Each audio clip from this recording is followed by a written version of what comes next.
TikToker যেই মেয়েটা, এই অসভ্য, এই নির্লজ্জা, এই বেহায়া, সে যদি তোমার বউ হয়েই আসে, তারে দিয়ে তুমি কিরবা? কথা বলে না কেন? তারে দিয়ে তুমি কি পাইবা খুঁজা? তার থেকে তুমি ভালোবাসা কেমনে পাইবা? আল্লাহ তাআলা বলছেন, হালাল পবিত্র স্ত্রীর মধ্যে আমি আল্লাহ ওয়া জাআলা বাইনাকুম মাওয়াদ্দাতাও ওয়া রাহমা, আমি যাকে তোমার স্ত্রী হিসাবে হালাল বানিয়েছি, তার মধ্যে আমি আল্লাহই তোমাদের স্বামী স্ত্রী উভয়ের জন্য ভালোবাসা এবং দয়া মায়া আমি তৈরি করে দিয়েছি। আমি দিয়েছি। এজন্য বাপ নিজের জীবন নষ্ট না করে, হায়াত নষ্ট না করে।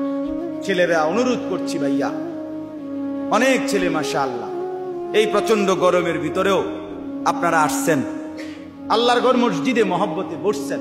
আমি আপনাদের এই ভালোবাসাকে কদর করি, মহব্বত করি, সম্মান করি। আপনারা এই ভালোবাসার দাবিতে বসলেন। আপনাদের কাছে অনুরোধ, ছেলেরা তোমাদের কাছে অনুরোধ, হায়াতের কদর করো ভাইয়া। জিন্দেগি যেন নষ্ট না হয়। আর কোনোদিন রাত ফিরবে না, আর কোনোদিন দিন ফিরবে। কত মানুষ রমজানের 2 মাস আগে থেকে দোয়া করছিল রমজানের আশায়, আল্লাহুম্মা বারিক লানা ফি রাজব ওয়া শাবান ওয়া বাল্লিগনা রমাদান। কিন্তু এই দোয়া করতে করতে অনেকে কবরে চলে গেছে, যায় না। যতজন দোয়া করছে সবাই রমজান পাইছিল?